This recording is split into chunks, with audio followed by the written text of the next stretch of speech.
स्वागत है। आज हमारे सामने पद्म पुराण और स्कंद पुराण जैसे कुछ बहुत ही प्राचीन ग्रंथ हैं। जी, और साथ ही तिरुमला तिरुपति देवस्थानम से जुड़ी कुछ दिलचस्प जानकारी भी है। बिल्कुल।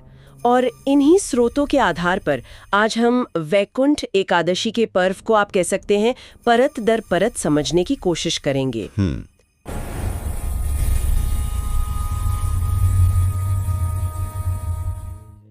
तो आज की हमारी पड़ताल का मकसद यही है कि आखिर इस एकादशी में ऐसा क्या खास है कि इसे मोक्षदा कहा जाता है। यानी मोक्ष देने वाली? हाँ, मोक्ष देने वाली। और इसकी शुरुआत ही एक बहुत शक्तिशाली विचार से होती है, वैकुंठ के द्वार खुलना। जी। वैकुंठ की जो कल्पना श्रीमद् भागवत पुराण में की गई है वो अद्भुत है। भगवान विष्णु का धाम, जहाँ कोई कमी नहीं, कोई अभाव नहीं, सिर्फ आनंद और प्रचुरता। तो जब हम कहते हैं कि द्वार खुल रहे हैं तो ये सिर्फ एक भौतिक घटना नहीं है। सही। ये एक आध्यात्मिक अवसर का प्रतीक है। सही। एक ऐसा मौका जब मोक्ष या मुक्ति का मार्ग सबसे ज्यादा सुलभ हो जाता है। और ये अवसर आता है मार्गशीर्ष महीने के शुक्ल पक्ष की एकादशी को। 2025 में ये तारीखें हैं 30 और 31 दिसंबर। जी। लेकिन इस परंपरा की शुरुआत कैसे हुई, इसके पीछे पद्म पुराण में एक बहुत ही रोचक कथा मिलती है। हाँ, मुरासुर की कथा। देवताओं और एक असुर के युद्ध से जुड़ी हुई। और यहाँ ये समझना जरूरी है कि पुराणों में असुर अक्सर सिर्फ बाहरी दुश्मन नहीं होते। अच्छा। वे हमारे अंदर की जो नकारात्मक प्रवृत्तियां हैं, जैसे अहंकार, क्रोध या भ्रम, उनके प्रतीक भी होते हैं। मुरासुर तो अपनी मायावी शक्तियों के लिए जाना जाता था। मतलब भ्रम पैदा करने की शक्ति। बिल्कुल। तो कथा के अनुसार मुरासुर इतना शक्तिशाली हो गया था कि उसने देवताओं को हरा दिया। और तब हताश होकर सभी देवता भगवान विष्णु की शरण में पहुंचे। विष्णु ने उन्हें आश्वासन दिया और खुद मुरासुर से युद्ध करने निकल पड़े। और ये युद्ध कई दिनों तक चला। और यही कहानी में एक बहुत ही दिलचस्प मोड़ आता है। पुराण बताते हैं कि युद्ध करते करते विष्णु थक गए और एक गुफा में जाकर आराम करने लगे। अब ये सुनने में थोड़ा अजीब लग सकता है कि सर्वशक्तिमान भगवान थक कैसे सकते हैं। हाँ, ये सवाल उठता है। लेकिन पुराणों में अक्सर भगवान का थकना या सोना ये एक बड़े बदलाव का संकेत होता है। ये एक तरह का, आप कह सकती हैं, रणनीतिक ठहराव है, जहाँ एक नई शक्ति का उदय होने वाला हो। बिल्कुल। और ठीक वैसा ही हुआ।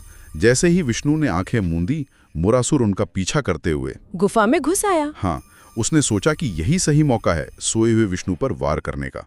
लेकिन जैसे ही उसने अपनी तलवार उठाई, विष्णु के शरीर से एक दिव्य तेज निकला। और उस तेज से एक कन्या प्रकट हुई। यही थी एकादशी देवी। जी। और ये वर्णन बहुत ही प्रतीकात्मक है। मतलब कोई बाहरी शक्ति नहीं आई, बल्कि विष्णु की अपनी आंतरिक शक्ति, उनकी अपनी ऊर्जा ने एक साकार रूप ले लिया। स्कंद पुराण में भी ब्रह्मा जी नारद मुनि को यही समझाते हैं। वो कहते हैं कि एकादशी कोई और नहीं, बल्कि स्वयं विष्णु की ही एक शक्ति का अवतार है, जो पापों का नाश करने के लिए प्रकट होती है। जी। तो इसका मतलब ये हुआ कि शास्त्र हमें ये सिखा रहे हैं कि सबसे बड़ी आसुरी शक्ति, यानी हमारे अपने अंदर का भ्रम या मोह, उसे हराने की ताकत भी हमारे ही अंदर है। बस उसे जगाने की जरूरत है। बिल्कुल, यही इसका सबसे गहरा संदेश है। तो एकादशी देवी ने मुरासुर से युद्ध किया और उसका वध कर दिया। और जब विष्णु जागे तो उन्होंने ये सब देखा। और वे उस कन्या से बहुत प्रसन्न हुए। उन्होंने उसे वरदान मांगने को कहा। और देवी ने वरदान मांगा कि जो कोई भी इस दिन, यानी मार्गशीर्ष शुक्ल एकादशी को उपवास और भक्ति करेगा, उसके सभी पाप नष्ट हो जाएं। और उसे आपके परम धाम वैकुंठ में स्थान मिले। और विष्णु ने कहा तथास्तु। उन्होंने उस कन्या को एकादशी नाम दिया और ये घोषणा की कि ये तिथि सभी तिथियों में श्रेष्ठ होगी और इस दिन मेरे लिए वैकुंठ के द्वार हमेशा खुले रहेंगे। और यहीं से इस पर्व की नींव पड़ी। तो एक तरह से देखें तो ये व्रत सिर्फ विष्णु की पूजा नहीं है, बल्कि अपनी उस आंतरिक शक्ति को पहचानने और सम्मान देने का भी दिन है, जो हर बाधा को पार कर सकती है। ये तो देवताओं और असुरों की बात हुई, जो थोड़ी दूर की लगती है। हाँ। पर क्या इसका आम इंसान के जीवन से भी कोई सीधा संबंध है? बिल्कुल है। पद्म पुराण में ही एक और कहानी है जो इस खाई को पाटती है। रत्नपुर के व्यापारी की कहानी। हाँ, वही। ये कहानी इस व्रत के प्रभाव को लौकिक स्तर पर, हमारे आपके जीवन के स्तर पर लाती है। तो भगवान कृष्ण युधिष्ठिर को बताते हैं कि रत्नपुर में एक व्यापारी रहता था। बहुत धनी था, लेकिन कुछ गलत कर्मों की वजह से उसका सारा धन नष्ट हो गया। और वो कर्ज में डूबकर जेल पहुंच गया। हाँ, और उसका परिवार भूख से तड़प रहा था। ये एक बहुत ही व्यावहारिक समस्या है। आज के समय में भी बहुत प्रासंगिक है। आर्थिक संकट, सामाजिक बंधन। यहाँ बंधन सिर्फ जेल की सलाखें नहीं है, बल्कि कर्ज, गरीबी, निराशा का बंधन भी है। सही कहा। तो उसकी पत्नी बहुत दुखी थी। एक दिन वो भटकते हुए एक ऋषि के आश्रम में पहुंची और अपनी सारी कहानी सुनाई। और ऋषि ने उसे वैकुंठ एकादशी का व्रत पूरी श्रद्धा और विधि विधान से करने की सलाह दी। और उसकी पत्नी ने घर आके ठीक वैसा ही किया। और यही आस्था की शक्ति दिखाई देती है। उस व्रत के प्रभाव से, जैसा पुराण में लिखा है, एक चमत्कार हुआ। व्यापारी न सिर्फ जेल से छूट गया, बल्कि उसे उसका खोया हुआ धन, वैभव भी वापस मिल गया। और कथा के अंत में कहा गया है कि मृत्यु के बाद उसे मोक्ष भी प्राप्त हुआ। यही बात मुझे सबसे ज्यादा आकर्षक लगती है। इस कहानी में मुक्ति के 2 स्तर हैं। एक है सांसारिक बंधनों से मुक्ति, जेल से, कर्ज से, गरीबी से, और दूसरी है आध्यात्मिक मुक्ति। आपने बिल्कुल सही पकड़ा। ये व्रत इन दोनों के बीच एक पुल का काम करता है। अच्छा। ये केवल पारलौकिक लाभ की बात नहीं करता, बल्कि ये भी दिखाता है कि कैसे आस्था और अनुशासन व्यवहारिक जीवन की समस्याओं को हल करने का एक जरिया बन सकते हैं। तो अगर कोई इस व्रत को रखना चाहे, तो इसकी प्रक्रिया सिर्फ उपवास तक ही सीमित नहीं है। इसमें कई परतें हैं, है ना? हाँ, ये एक पूरा आध्यात्मिक अनुशासन है। इसकी हर क्रिया के पीछे एक गहरा अर्थ छिपा है। दृक् पंचांग और दूसरे स्रोत बताते हैं कि इसकी शुरुआत ब्रह्म मुहूर्त से होती है, सुबह 4 से 6 बजे के बीच उठने से। जी। इस समय पर इतना जोर क्यों दिया जाता है? क्या इसका कोई मनोवैज्ञानिक आधार भी है? निश्चित रूप से। इसे आप एक तरह का स्पिरिचुअल लाइफ हैक कह सकती हैं। उस समय वातावरण में सात्विक ऊर्जा सबसे ज्यादा होती है, दुनिया का शोर शराबा शांत होता है। ऐसे में हमारा मन सबसे ज्यादा शांत और ग्रहणशील होता है। उस वक्त लिया गया संकल्प, जैसे कि ओम नमो भगवते वासुदेवाय का जाप करते हुए व्रत का प्रण लेना, वो सीधे हमारे अवचेतन मन पे असर डालता है। बिल्कुल। ये सिर्फ एक धार्मिक नियम नहीं, बल्कि एक मानसिक तैयारी है। इसके बाद पूजा होती है, जिसमें घी का दीपक जलाकर विष्णु सहस्त्र नाम का पाठ या ओम नमो भगवते वासुदेवाय मंत्र का 108 बार जाप करने की सलाह दी जाती है। और यहाँ ध्वनि के विज्ञान का महत्व आता है। विष्णु सहस्त्र नाम में 1000 नाम है और हर नाम भगवान के एक गुण को दिखाता है। अच्छा। इन नामों का लयबद्ध उच्चारण एक तरह की वाइब्रेशनल हीलिंग करता है, जो मन को शुद्ध और एकाग्र करता है। दिन भर के उपवास के बाद रात में जागरण का विशेष महत्व बताया गया है। पूरी रात जाग कर भजन कीर्तन करना, ये तो काफी कठिन लगता होगा। कठिन है, और इसीलिए महत्वपूर्ण है। जागरण हमारी इंद्रियों पर नियंत्रण का प्रतीक है। नींद और आलस्य ये तमोगुण के प्रतीक हैं। रात भर जागकर भगवान का नाम लेना उस तमोगुण पर विजय पाने जैसा है। ये हमारी इच्छा शक्ति की परीक्षा है। और फिर अगले दिन यानी द्वादशी को व्रत का पारण होता है। फलाहार करके व्रत तोड़ा जाता है और फिर दान दिया जाता है। और ये चक्र का अंतिम और सबसे महत्वपूर्ण हिस्सा है।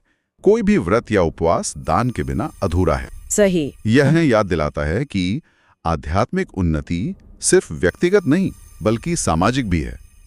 अपनी तपस्या से जो ऊर्जा हमने कमाई है, उसका एक अंश समाज को लौटाना, यही तो इस परंपरा का सार है। इन विधियों के साथ साथ संगीत का भी बहुत महत्व है। स्रोतों में एक आरती का जिक्र है, ओम जय एकादशी, जय एकादशी, जय एकादशी माता। विष्णु पूजा व्रत को धारण कर शक्ति मुक्ति पाता। संगीत और मंत्र, ये तो भक्ति परंपरा की आत्मा है। हाँ। ये तर्क को आप कह सकते हैं बाईपास करके सीधे दिल से जुड़ते हैं। हाँ। आप देखिए, आरती के बोल कितने सरल हैं, लेकिन उनका भाव कितना गहरा है। शक्ति मुक्ति पाता, ये एक ही पंक्ति में इस व्रत का पूरा सार बता देती है। एक प्रसिद्ध भजन का भी जिक्र है, जिसे खास तौर पर तिरुपति में गाया जाता है। गोविंदा हरि गोविंदा, वेंकट रमणा गोविंदा। बिल्कुल, गोविंदा नाम में एक अद्भुत ऊर्जा है। इस तरह के भजनों में नामों की जो बार बार आवृत्ति होती है, वो एक तरह का ध्यान है। मन को एकाग्र करने के लिए। हाँ, ये हमारे मन में चल रहे हजारों विचारों को शांत करके उसे एक बिंदु पर केंद्रित करने में मदद करता है। भक्ति में डूबने का ये सबसे सरल और प्रभावशाली तरीका है। और गोविंदा नाम सुनते ही तिरुपति की याद आ जाती है। जी। जहाँ इस पर्व का सबसे जीवंत और भव्य रूप हमें देखने को मिलता है। ये तो हुई शास्त्रों की बात, लेकिन आज के समय में ये परंपरा लाखों लोगों को कैसे जोड़ती है, इसका सबसे बड़ा उदाहरण तो वही है। सही कहा आपने। तिरुमला तिरुपति देवस्थानम यानी टीटीडी, उनके अनुसार 2025 में वैकुंठ द्वार दर्शन 30 दिसंबर से शुरू होकर 8 जनवरी 2026 तक चलेंगे। पूरे 10 दिन तक? हाँ, पूरे 10 दिन। ये अपने आप में एक बहुत बड़ा आयोजन है। जी, और समय भी बहुत विशिष्ट है। मंदिर सुबह 4 बजे खुल जाता है और आम भक्तों के लिए दर्शन सुबह 5 बजे से देर रात 11:30 बजे तक उपलब्ध रहते हैं। इसके लिए ऑनलाइन टिकट बुकिंग तो महीनों पहले नवंबर में ही हो गई थी। ये जानना बड़ा दिलचस्प है कि कैसे एक प्राचीन पौराणिक मान्यता आज भी इतनी जीवंत है कि उसे मैनेज करने के लिए आधुनिक तकनीक और लॉजिस्टिक्स का सहारा लेना पड़ता है। सही। ये परंपरा के विकास का एक बेहतरीन उदाहरण है। पहले ये शायद 1 या 2 दिन का पर्व होता होगा, लेकिन अब भक्तों की भारी भीड़ को देखते हुए इसे 10 दिनों तक बढ़ा दिया गया है। तो ये विस्तार सिर्फ सुविधा के लिए है या इसका कोई और भी अर्थ है? मुझे लगता है दोनों ही बातें हैं। व्यावहारिक रूप से तो ये भीड़ प्रबंधन के लिए जरूरी है। हाँ। लेकिन प्रतीकात्मक रूप से 10 दिनों तक द्वार का खुला रहना इस बात का प्रतीक है कि भगवान का आशीर्वाद और मोक्ष का अवसर किसी एक दिन तक सीमित नहीं है, बल्कि वो अधिक से अधिक लोगों के लिए अधिक समय तक सुलभ है। बिल्कुल, ये उस दिव्य करुणा का विस्तार है। तो आज उन स्रोतों के जरिए हमने वैकुंठ एकादशी के कई पहलुओं को छुआ। ये एक असुर पर विष्णु की आंतरिक शक्ति की विजय की कहानी है। एक व्यापारी की सांसारिक और आध्यात्मिक बंधनों से मुक्ति की कहानी है। और साथ ही ये अनुशासन, संगीत और सामूहिक आस्था से जुड़ा एक जीवंत उत्सव है। जी। इसका सार यही है कि ये पर्व हमें याद दिलाता है कि मुक्ति या स्वतंत्रता के 2 रूप हैं और दोनों ही महत्वपूर्ण हैं। अच्छा। एक हमारे अंदर के मुरासुर यानी भ्रम और नकारात्मकता से मुक्ति, और दूसरी हमारे बाहर के बंधन यानी जीवन की कठिनाइयों और समस्याओं से मुक्ति। और ये व्रत इन दोनों के लिए एक मार्ग सुझाता है। बहुत खूब। ये एक संपूर्ण दृष्टिकोण है। यहाँ एक विचार श्रोताओं के लिए छोड़ जाते हैं। श्रोत बार बार वैकुंठ के द्वार खुलने की बात करते हैं। इसे अगर एक रूपक की तरह देखें तो सोचने वाली बात यह है कि हम अपने जीवन में कौन से दरवाजे खुलने का इंतजार कर रहे हैं। बहुत अच्छा सवाल है। हो सकता है वो अवसर का दरवाजा हो, या ज्ञान का, या फिर आत्म सुधार का। या एकादशी देवी की तरह उस दरवाजे को खोलने की शक्ति भी कहीं ना कहीं हमारे ही भीतर मौजूद है।